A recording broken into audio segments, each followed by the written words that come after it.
Hey, everybody. Hello. We're on our own today. Dad's left us alone. I'm back. I'm Tracy. you know, this is the first time that you and I have done this without Jake. Is it really? Yeah. In 99 episodes, this is Right? the first one? Yeah. What can we do? The training wheels are off. We're on our own. I think he got out of this episode like on purpose. Like I know it's his kid's birthday and like baptism, and those are super like important things. Sure. But I feel like this movie, he was just like, that is the stupidest movie I have He's like, ever I heard can't do of. it. I can't do it. I've got these other things. But we're going to talk about one of the weirdest movies ever made. This is the conclusion of March Madness. This is our Oh, and what a 99th conclusion. episode, right? What a conclusion it is. I still can't believe you guys went along with it when I was like, you know what we should watch? You know that I'm down for this. So, like I would say April of last year, April of 2020, we were like a month and a half into the pandemic, and my ex-boyfriend, that's what I call him now, but is my fiance.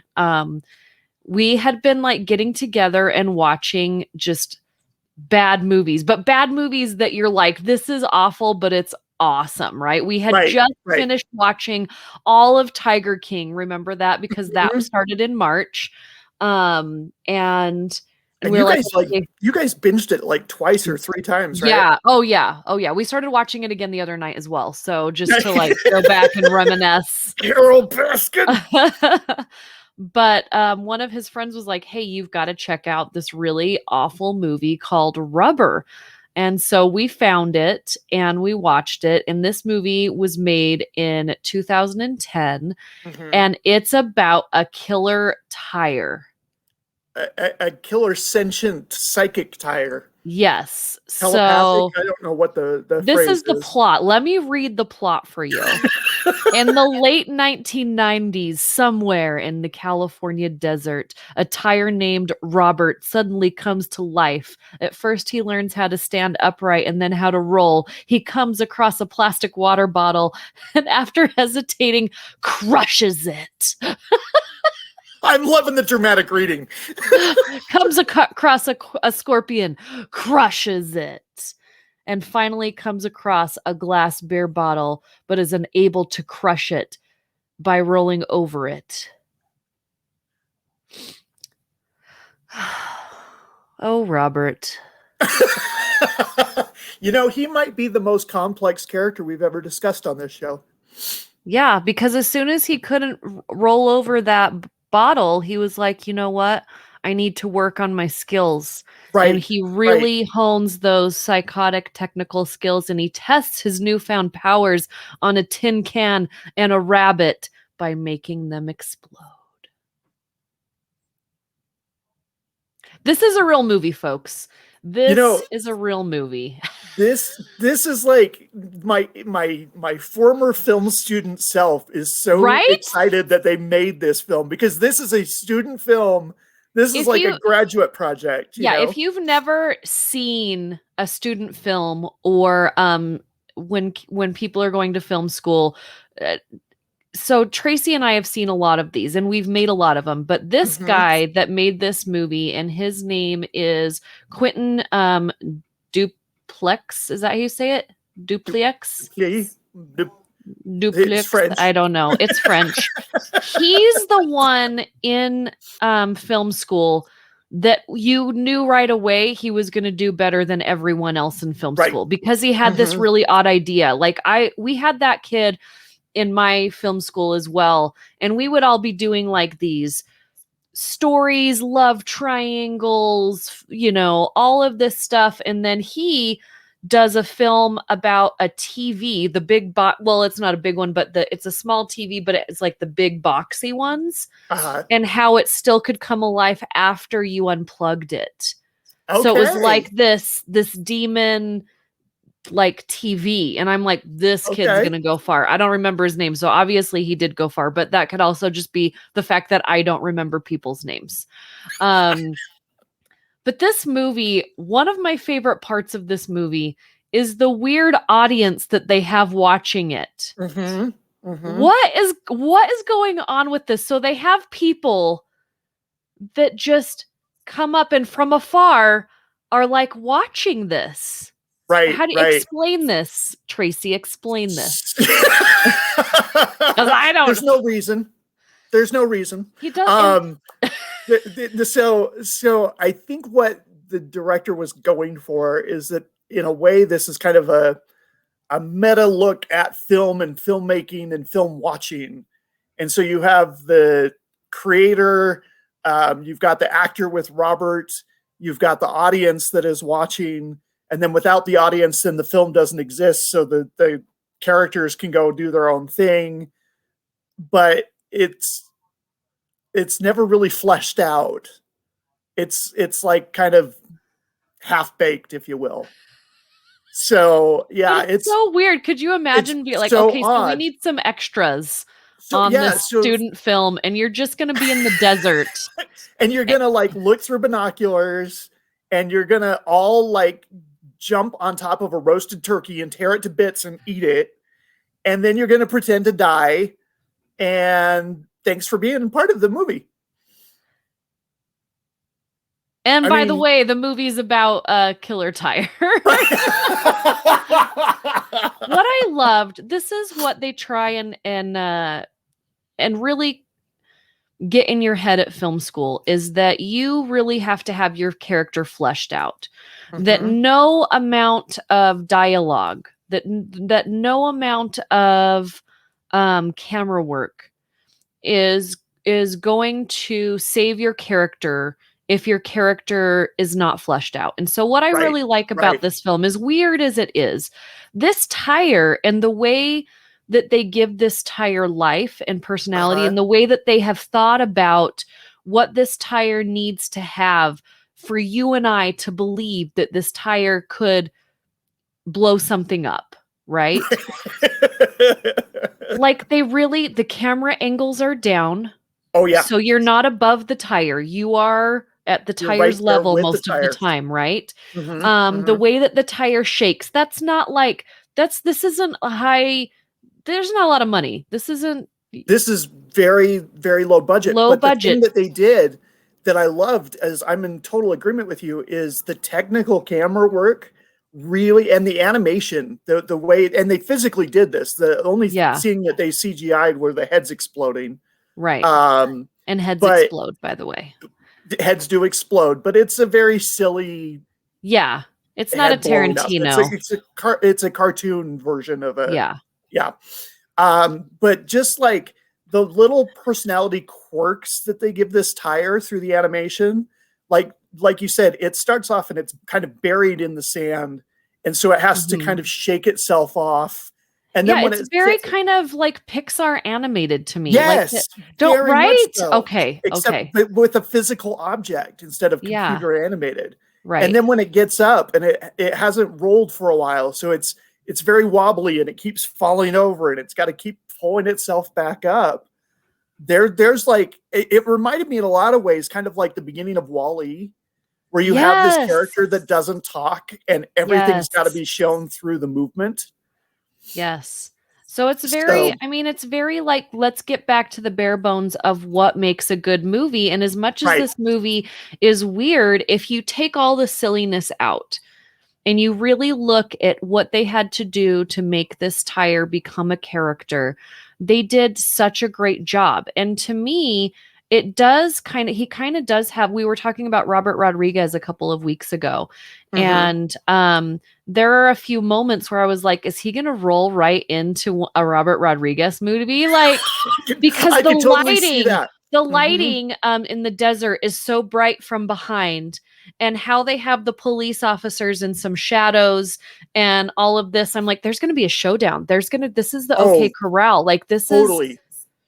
And so I really thought it was great filmmaking, like outside of all of the nonsense, like it was really good filmmaking. On a technical level, it was super impressive. And like, I was noticing the director, whenever we got to the tire, we used really shallow depth of field. So we don't have, so those that don't know, in photography and filmmaking, you can make a scene where everything's in focus, and that's a deep focus, a wide focus, or you can have very selective focus. So you want to draw somebody's attention.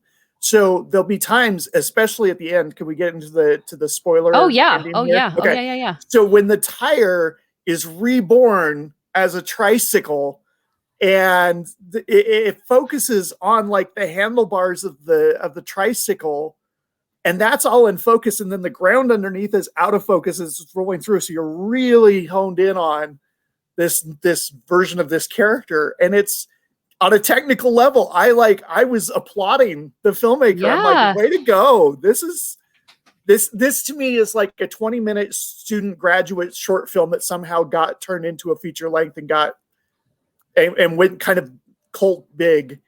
And props to you, man. Which streaming service did you watch it on? I watched it on Crackle, which is Crackle. I have not used Crackle. What's Crackle? Crackle is the Sony streaming service. Most of the Sony movies are located over there. Okay. But I've never. Yeah, it was available on Vudu. It was on Crackle. It was on. I think we watched it on Hulu. I was going to say I think it's on Hulu. Yeah. Yeah. Mm-hmm. So it's one that you've got to be in the right mood for. And luckily last night I was totally in the mood for it. I'm like, it's been a long week. Give me Ascension Tire and entertain me. And it did. It did. But again, when we go back to the personality quirks, there were times where you feel kind of bad for this tire. Right. Like there's the scene where it goes to a hotel or a motel. Yeah. And it checks into the motel, and it's sitting there in the bed by itself watching a NASCAR race. Like it's like dreaming this of its could have been my glory. life. Exactly.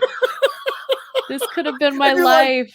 Oh, but I feel like you wouldn't want that life, because I don't think you understand the life of a NASCAR tire is a very short-lived life. Like they switch those tires out. But the moment that you're in there makes up for it. It's the candle that burns bright and burns out. It's that kind of life. It's the rock star actor. Oh, Jake, I can't believe you're not here for this.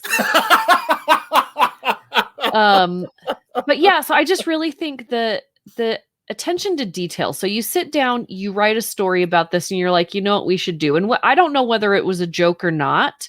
But probably like you said, like, okay, this was something that I had to do in film school, or something like a short project I did when I was younger. And now, like, I really think we could expand on this. Either, I don't know how, but I really think the attention to detail in the stories and in the camera work that I don't know that everyone will appreciate. Like, if you haven't seen this movie and you're listening to us talk about it, I want you to put it on your list of things to do. But again, I would watch it with someone that that equally likes these cheeky things, right?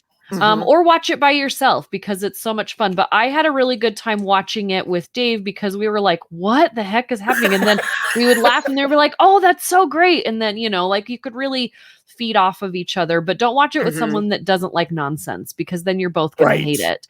Right. But I really think the attention to detail, the characters that they built into this, the casting is fantastic. The locations that they were able to get for this film, like that motel, is perfect. It's this rundown motel out in the middle of nowhere desert. It's almost like a Bates Motel type of thing. Right. Or like a motel that they're going to have in a movie that, like, it's the end of days, or, like, what was that movie where like all of the angels meet in the middle of the desert, and like there's a pregnant girl with the savior baby. What movie is that? Yes. It kind of had that vibe to me. Yes. Okay. You talk. I'll look that up real quick. Okay. Because now I got to know. Yes. That's an okay movie. Legion. It's an okay movie that I think could have been way better. It was a really great concept. But again, in that movie as well, I think that all of the different locations that they were able to get was really fantastic. But this movie, for being so, there's only, other than the road, because there's just a lot of road that you could probably reuse over and over. There's only like 4 different locations in this movie. So very easy to make.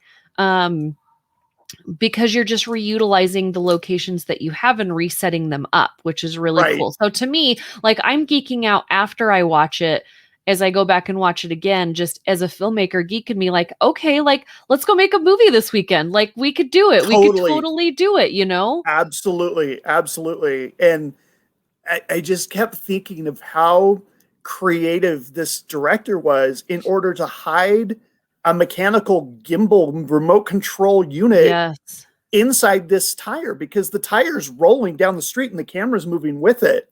And you never see the control unit of what's making this thing go. And I'm thinking the technical stuff behind it that these guys did 11 years ago, and great editing too.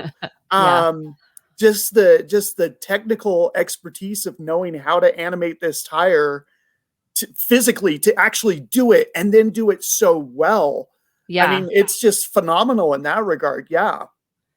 And just knowing that there could be like another movie come up after this, or because they put it in your thought, like, okay, something bigger could happen because this tricycle like rolls up, starts to lead an army. I just, like, and in my mind, like, all I wanted to hear was this song. They probably couldn't use it, but they see me rolling. Like, all these tires roll up. The sequel. And they head for the sequel. town, We got to get they that. head for a city, you know. Oh my gosh. Well, when they were coming out of the desert and they started going into the city, and you see these like freeway signs out of focus in the background, and I'm like, oh, please tell me they're going to go take on Hollywood. Because again, it's this kind of meta play on film and filmmaking. And this tire is bringing his army to Hollywood. And then you see the Hollywood sign. And I was just giggling. I'm like, this is just, the director probably pinched himself throughout this film going, I can't believe I'm doing this. Yeah, right. I got the feeling that everybody just had a blast making this thing. Like, well, and yeah, I would think that everybody had a really good time. I kind of want to go back and kind of look, and I should have done it before, like, how many days did it actually take to make this film? And it's only 82 minutes, which is great. The budget was $800,000.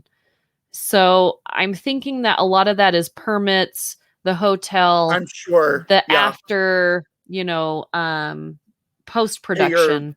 Pay your actors a little bit. You probably had to pay somebody to do the controlling of the tire. Yeah, and I'm sure they went through a lot of tires. I'm sure that they did, yeah. But then they cast Robert, and you know, if we were to try and do Cast Off, I don't know that I could recast this movie, because Robert just that tire is so good. You know, I don't think a Goodyear could have fit in on this. They actually do have kind of a larger cast than I thought, just because, when you count up all of those people in the desert with them, then they do. But it was made, it was distributed by a French company called UFO Distribution, which is perfect. Like, that's just fantastic. Realism Films is one of the production companies, which is funny. So that's really, really fun. I don't know. I just thought it would be really interesting and different to kind of do that. So this is funny. I'm reading in the production, and it says it actually references WALL-E. During the writing process, the tire Robert was designed solely as a bad guy with no redeeming qualities. While shooting, however, the director determined that it was the wrong approach, realizing there's nothing evil about the tire. Based partly on early camera tests, he reworked to be more like a stupid dog. He said the 2008 animated film WALL-E, specifically the first act, was a huge influence on the character. Hey! So there you go. All right. I like that. And I like the fact too, because Robert the Tire, he's not just this, you could have made him a very one-dimensional character, and he could have just been this evil psychotic tire. And he's got layers to him. As silly as it seems, like if you watch the film, we want to hear your feedback for sure. But if you haven't, totally. I would really like you to go watch it. And then I would love to have I don't know, text us or email us or whatever you want to do. I kind of want to have, or if you ever see us in person someday at some point, hopefully in September at FanX. We're there. Yes. Hopefully we'll be doing some more live stuff and tell me tell us what you think about this movie, because it's just so different. It's so odd, but at the same time, I really, really love it so much because it just shows how much you can do with a movie and how much you can do with the right kind of movie development. Like this last week, we covered the Snyder Cut, but I also watched, I tried to watch Jiu-Jitsu. It's on the list. Oh my gosh. Nicolas Cage samurai. It's the new Nicolas Cage samurai movie, and it has so many well-known people in it. It's got the bad guy from the Avengers that's in the elevator with Captain America, and I can't ever remember his name. Oh yeah. So it's got all the right parts, like pieces and all these things. It's awful. I had to shut it off. I couldn't watch it. This movie has better direction, better writing, better I would say special effects. Oh wow. Than Jiu-Jitsu. And I'm sure that movie cost millions of dollars to make, namely because Nicolas Cage is in it. But I think they really he was like, I don't even need a script, just tell me what's going on in the scene and I'll go from there. I'll handle this from here. That is Nicolas Cage to a T. Yeah. And I don't mind it. Like I was really hoping to see a really bad movie, but in a good way, like this one. And it was just really bad. And I know it's called Jiu-Jitsu, but it had way too many fight scenes. Like it was just so much fighting. But what this movie does is like, okay, you can have a low budget, right? You can have a fleshed out idea that when you're working it on set, you realize, you know what? This isn't working. Like, what can we do? And I feel like some movies don't give themselves enough room to breathe with that, where they're like, this is just the movie we have to make. It's not working, but we have to make this movie. Hence, it's the tunnel vision. And that's Warner Brothers, DC. Talking about Pixar, that's one of the things that I love about Pixar. Like, they're going along with Ratatouille, and Ratatouille is not working. And so they fire the director and they bring in Brad Bird, who rewrites the script in like 3 days and then has to meet with all the animators and say, I know you've worked on this for the last 2 years. I know that you have done all of this. We're still making our release date, but we're starting over. And that's going to mean a lot of long hours and weekends and nights. And it worked. And it absolutely does. So when you're right, when you're on a film and something isn't working, man, it doesn't matter how great the director's vision is. If it doesn't work for the film, you've got to let it go. And that's one thing that I felt like Snyder just couldn't do. I feel like that's the entire Cats movie. Yes. Yes. Because there are some things that work. There are some things that work on a stage. There are some things that work as a musical. There are some things that work as a book. And not all of those things translate to the other. And not all of those things translate to the big screen. And probably the stage play would be a little difficult. But it would be so much fun to watch. It would be a great live theater experience, though. Can you imagine being in a live theater with like 50 people watching a tire? We all need to be high. And that's the thing. This is like so avant-garde. And so stupid, but so well done. You can't. But for some reason, we relate to it because the character is so great, and the way that they take their time to, again, like you said, the way. And I can't believe we didn't read that thing about WALL-E until just now. Like we had no idea. But when you work through that, and it's why we all related to Wally so much. He's not even like the tires, at least like something you can touch, something you can. Wally is something that we can't do anything with, right? Right. But when you have a movie like that, when you have animated films, when you have things that are not the normal, you really have to pay attention to detail on like creating that character, and just those little things, like you said, like it shaking itself off, it not being able to get up. It passed a few things that it could have exploded, and it didn't. It chose not to hurt those things. So it gave us that, okay, he's got some kind he's of not this murderous here. Yeah. And but in the description you read it, but yeah, he rolls over, he's wobbly, he's just getting his legs together, and he rolls over the plastic bottle, but it's not just an immediate roll. Like he rolls up to it and hits it and kind of pauses, and then tries to go over it again and pauses, and then finally rolls over and crushes it. And you want to like applaud the guy. And then it rolls over, I think a soda can, if I remember right. And you're like, okay, he's getting stronger. He's getting better. This is like a training montage from Rocky. And then you see the scorpion and you're like, oh, Scorpion's going to get crushed. And then it does. And you're like cheering for it. And then when he hits the glass bottle and he can't smash it, you're like, oh, poor guy. And then he's got to like, and then he figures it out and overcomes it and moves on. And you're kind of like, all right, buddy, that's, but, the other scene that absolutely had me in stitches is when the maid comes to clean the room. Because so often, and we do have this, like there's a woman who goes into the hotel and she's showering and you don't see anything. She's through a glass, shower partition, but the people in the audience are really tuning in. And the dad with his son is telling his son, stop looking. And the son's like, Dad, So, but then they turn that on its head and the maid comes to the room to clean it. And she pulls back the shower partition and then it's just the shower wall. And then the camera has to pan down and there's the tire in the bathtub taking a shower.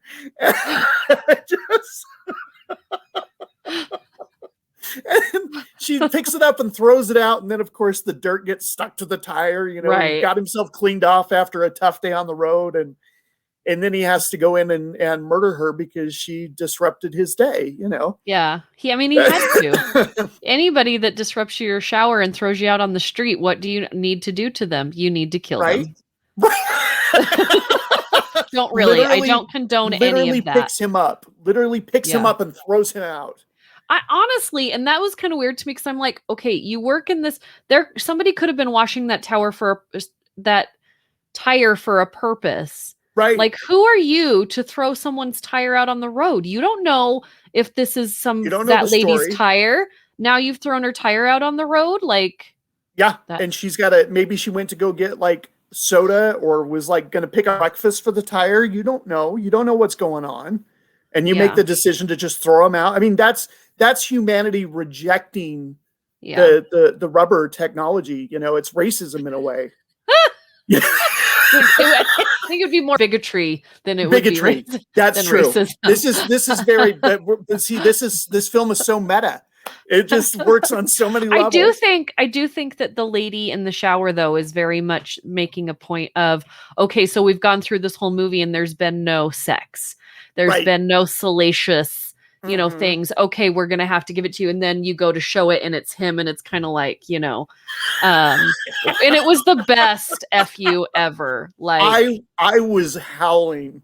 Like I'm sitting there watching this thing and my sides are hurting because I'm laughing so hard because I'm like, you've taken this trope and you have turned it on its head. And then you have this tire just getting showered on. And didn't the guys who were playing the cops, I'm like, I know these guys. They looked really familiar. Like, I want to go back and like look them up because I feel like these cops are. They could have been in like Super Troopers or something, I mean, they were really familiar, but I couldn't place them at all. Troopers. But again, just the technical aspects of it, the technical filmmaking acumen, and I loved, and it just took me right back to film school, and I loved it. And I love what you said is afterwards I was like, okay, because I've had several ideas just bopping around in my head for a while. Yeah. Real life just keeps you from doing it, but it's like, you know what? Does. We got to just figure out a way to go get these things done and get them out and let them be what they're going to be. Trying to see if this guy was in anything of merit. I remember. He's got a lot of things. There's a lot of stuff. So I question the guy who brings the poison. He was turkey. In The Lost World. He was in Independence Day. I don't he was Lieutenant in Independence Day. He was Dr. Robert Burke in The Lost World. So he got a name. On his IMDb, there isn't anything past 2017. So he's played a lot of deputies, a lot of police officers. That's where we know him from. He's the Hammer in Grey's Anatomy. I don't know. Don't know that one. I hope that the Hammer was a person and he didn't play an inanimate object. That would be awesome, though. But that's funny. He was in Shameless for an episode. So again, he was in Law and Order. So he's been in like a lot of things that you're recognizable, which is very good casting. Because if you can't afford to get a big name, you definitely want to have people in your film they're like, I know him or I know her. It's creating that familiarity that audiences really love, because he's been in the X-Files, Varsity Blues, NYPD Blue, Mercury Rising. These aren't just like quirky our lives for a lot of episodes. These are legit high budget pieces. Yeah. So ER. Wow. You know, a lot of these things were like he's been on them for 1 or 2 episodes, but he was in Super 8 as Rooney. I need to see that movie again. I haven't watched Super 8 in a long time. I haven't watched that one for a while. That one was pretty good. It's been a little bit. So question for you though. Yeah. How are we like discussing this film and its silliness, and you crapped all over Time Bandits? So this is the thing. I'm watching this last night and I'm like, this is okay, but Time Bandits was too weird and silly. I mean, this is Tracy. You know this about movies is that there is no rhyme or reason to how a different person reacts to a film, and that's what's so great about movies is that you can have us. So I think you and I kind of agree on. I mean, I feel like I'm in the middle of you and Jake. He's not here for 5 minutes, and I forgot his name. But I feel like I'm like the middle person. Like sometimes I'm like way over with Jake and sometimes I'm way over with Tracy. But I feel like you can sit all 3 of us in front of movies and we're going to have different reactions. And I love it when we get to go to movies together, because I love seeing how we react to different things in the films. And I'm not saying that I didn't like Time Bandits. One, I wasn't really in the mood for it. And I think if you wouldn't have been in the mood for this movie, you would have been but I also think the reason why you and I both like this film, where I'm not sure that Jake would get into it, is that we do like it sparks something in us to go want to make something similar, like to go make a movie. And that's not saying anything about Jake. Like it's just that you went once you've been same experience of going through school and once you've been through film school, it really like I couldn't watch movies normally for about 5 years, and nobody wanted to watch movies or TV shows with me or ask me my opinion, because like it just does something to your brain that some people never know how to separate themselves from it. And then some people like Tracy and I, we can now say, you know what, we can watch things like Rubber, Sharknado, Time Bandit, and we can enjoy it and still be over here and be critical about whatever. But we can break down a Darren Aronofsky film just like we can break down Rubber. Yeah. And you're exactly right, because for a while after film school, like it sucked the fun out of movies for me for a while. And I was like, it's like, well, it's not the quality. But that pompous power was really neat for a little bit, right? Oh, it was like great. The fact that you knew all these things, and you're like, let me tell you about this film. So when they use the neutral density filter on the camera crane never shot, said that. I have never said that sentence to anyone. So high five to you, my friend. But I would get into like the breakdown of the symbolism and the character motivation and how the lighting represents the inner working of the character. And any movie that had flashbacks in it for 5 years, I'm like, that's just crap. You shouldn't ever need a flashback, because they teach you in film school, like, you don't have flashbacks in your movie, because if you need flashbacks, you're not telling your story correctly. Well, you get over that very quickly, because there are some movies that they do it so well. It is needed. They actually develop the story based on flashbacks. But yeah, for 5 years, I was like, so like overly... You were the guy about you're the nerd who like pushes the glass. Well, actually. Yeah, I wish I was even a nerd about it. I was a B word about it. Like, I was awful. I was awful. I'm pretty sure I lost some friends over it. I probably lost some customers at the video store. So yeah. Oh my gosh, Tracy, have you seen the Blockbuster documentary yet?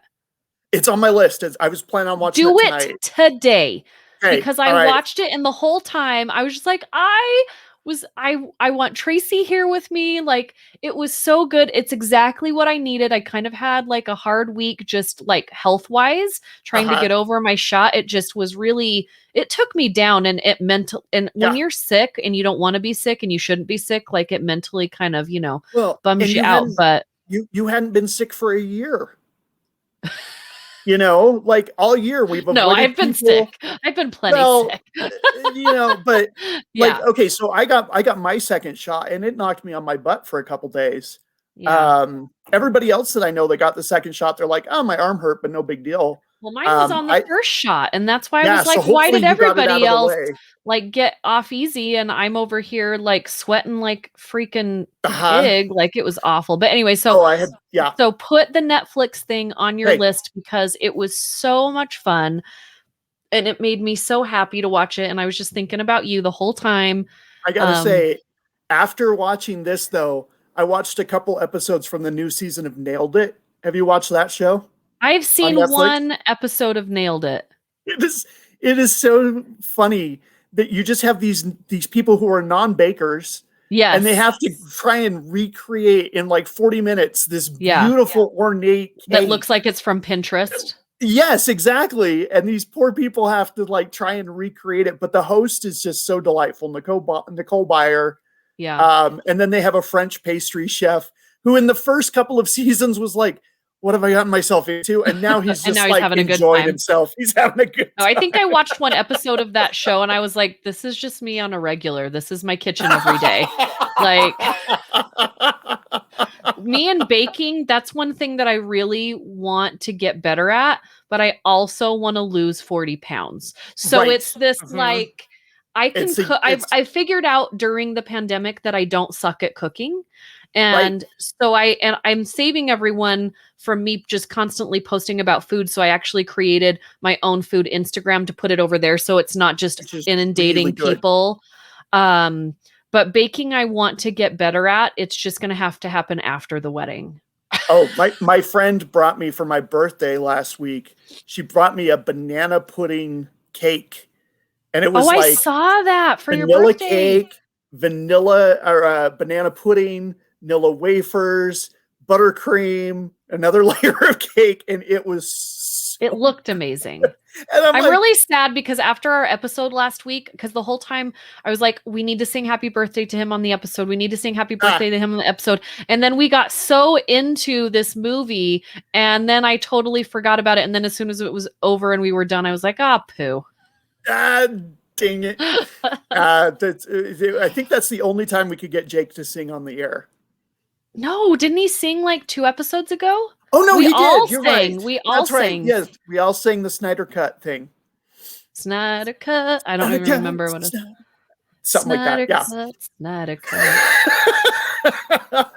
Oh, the other thing that I watched too, it was a weird night last night. So I watched Rubber, and then I watched 2 episodes on HBO Max. There's a new 6-part documentary, and the first 2 episodes have dropped, and it's called Q Into the Storm. I saw that you watched that, and so I put it in my queue to watch it tonight because I that's why I love HBO, is I love their documentaries, and I am all 100%. Over it. Did you already watch, and we're totally off topic now, but we'll rate this movie in a minute.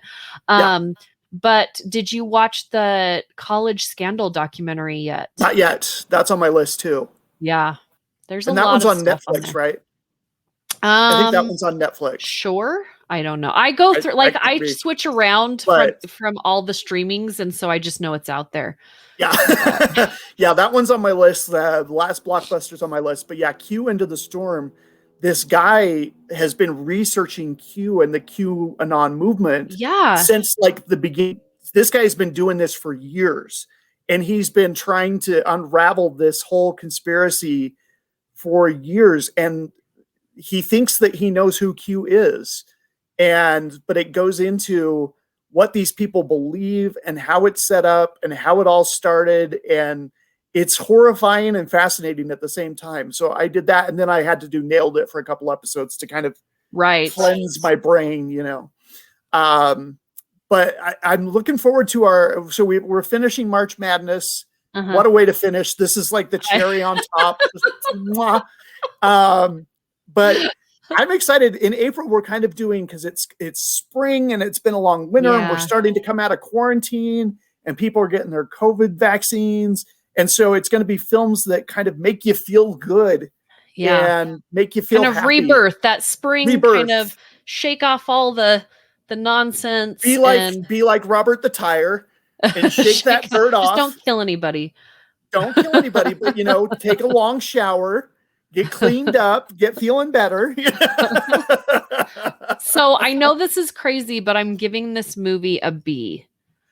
You're exactly I think it's a solid B. It's so much fun. And even if you're not into like filmmaking and you've never gone to film school, and you can just like watch a movie and be like totally enamored with its ridiculousness, I really think this movie is so much fun. I'm so glad that this was referred to us, because I never would have known this movie existed. That's one of the it never would have really passed my eyes. And so it was so great. And I just love it that there's so many of these out there, and you just like have to find them. So they're like little nuggets that you're digging for. You gotta get through a lot of dirt and a lot of useless crap. There's and then so many bad movies out there, Jujitsu. And that's the thing. This is a bad movie, but it's well good. Done. Good. It was made movie. to be the way that it is, and they did it the right way. And so it's so much fun. And so what grade do you give it? I'm right there with you. This is a B for me. It's a B film, literally. Yeah. It's about a sentient tire that can blow things up with its mind, but it's a lot of fun. The story is silly, and you got to know that going into it. And it's weird, and it's quirky. And there are things that are there just to be there. Like they don't. I'm sure the director had a reason for them, but I haven't figured a lot of them out. And I think he excuses a lot of that in the opening monologue, where he's talking about why do things happen? No reason. No reason. It's in real life. Why is the sky blue? No reason. It just is. And that's how it is in this movie too. Like things happen and you're like, no reason that happened. Usually everything is so plotted out and so, precise. And this is like, who knows? Well, but the technical side, I was going to say that just the technical aspect, the love of film and filmmaking, the animation that they did, it's a B for me, and I was surprised. This is one that I had heard about, and it was on my radar because I have weird friends who recommend weird stuff to me, whom I love and adore. And so this had been on my list for a while. So I was so glad when you mentioned it. I'm like, because I had kind of forgotten about it, and I'm like, oh yeah, hey, I need to check that out. So well done. Well, next week is our 100th episode. We will have Jake back, and we're so excited. Thank you so much for following us on all of our social media, Instagram, Facebook, YouTube. Please subscribe. We're trying to get to our 100th subscriber on YouTube so that we can get our very own URL. That's important to us. But we appreciate you guys sticking with us like this long. And please, it's been so much fun. Give us some feedback. I'm looking forward to our 100th episode, and we will not see you at the movies.